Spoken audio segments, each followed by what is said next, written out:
Hello and welcome to the video JSON Web Token or JWT for beginners. I am Nam Hà at Java.net. In this video, I'd love to help you understand the concepts, the basics, fundamentals of JSON Web Token or JWT or JWT in REST API development. In detail, you will learn what is JWT exactly about, where is JWT used, and you will also understand the structure of a JWT, and I also give you some examples of JWT and some Java libraries for JWT. Okay, so firstly, let's understand what is a JWT exactly about. You know, JSON Web Token or JWT is an internet standard that defines a compact and self-contained way for securely transmitting information between parties as the JSON object. JWT is widely used as the format for access tokens in REST API security. A JWT is a string representing a set of claims as a JSON object. Claim is a piece of information asserted about a subject. A claim is represented as a name value pair consisting of a claim name and claim value. A claim name is always a string, and a claim value can be any JSON value.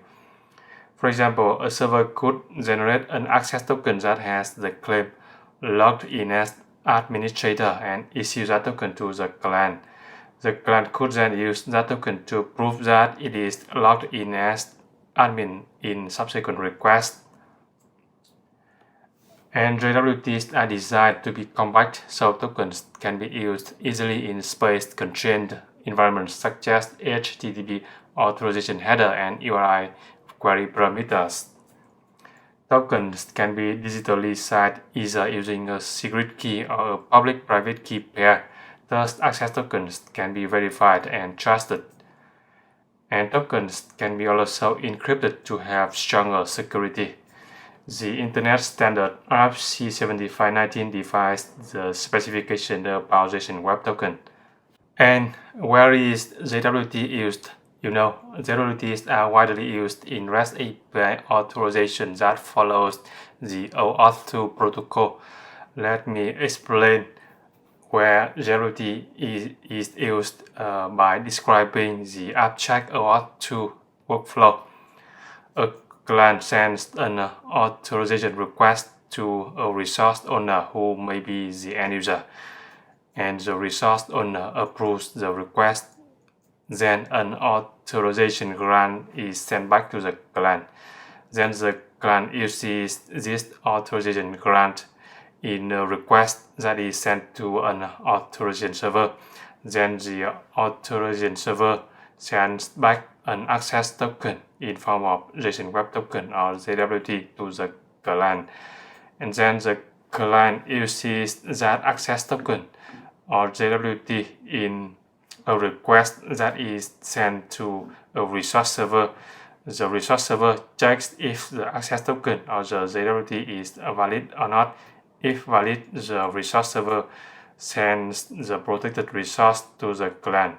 So you can see in the abstract OAuth2 workflow, JWT is used as access token that is issued by the authorization server to the client, and it is also used in access token that is sent along with the request to the resource server to access protected resource. Make sense? And this is an example of a response that contains access token in JWT format. Request URI post /OAuth2 /token. Response body is a JSON document that contains three fields. The first one, access token, is for the string value of the JSON token, which is encoded, and token type is bearer, and the last field expires in is the expiration time in number of seconds. And this is an example of a request that uses a JWT for authorization using curl command.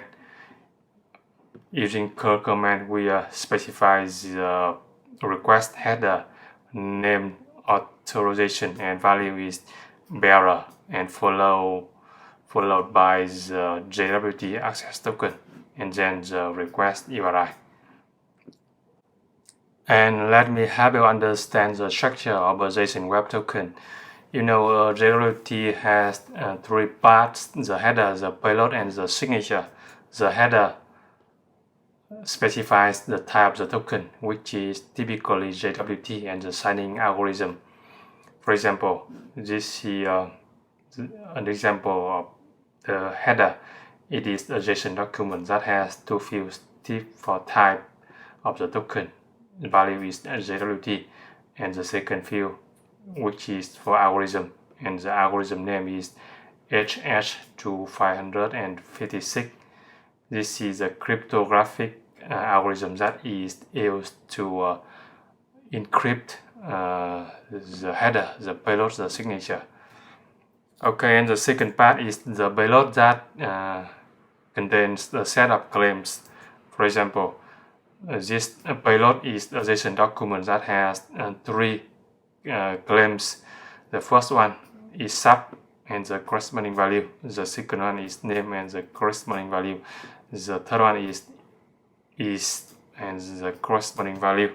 And some registered claim names are sub for subject, name for full name, is for issuer, exp for expiration time, auth for audience, and IAT for the issued at time.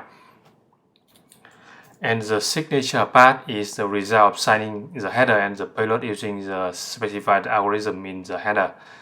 Note that the header and payload must be encoded using basically for URL encoding before signing. So a JWT is a string that is the result of the cryptographic algorithm for the basically for encoded of the header, and basically for URL encoded of the payload, and then the signature part that is signed with either a secret key or a private public key pair.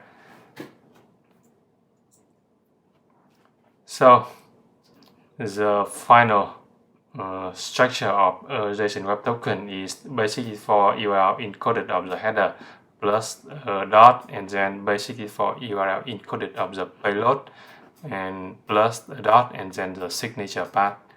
This is an example of a JWT string. You can see the header encoded in base64, and then the dot is the separator, and then the payload, content of the payload is also encoded using base64 URL encoding, and followed by a dot, which is the separator, and the last encoded string is the signature part. Make sense? And here are some common popular Java libraries that support creating, decoding, and verifying JWTs. com.auth 0/java JWT, JWTK, JWT, Nimbus Jose JWT, Spring Security OAuth 2 Jose. Jose stands for JavaScript Object Signing and Encryption. To learn more about JSON Web Token, I recommend you check the Internet Standard RFC 7519. It is the specification of JSON Web Token, and check the JSON Web Token claims at this URL. And that's the fundamentals, the basics of JSON Web Token, JWT. I hope you found this video helpful. Please subscribe to my channel, like, comment, and share this video. Thanks for watching.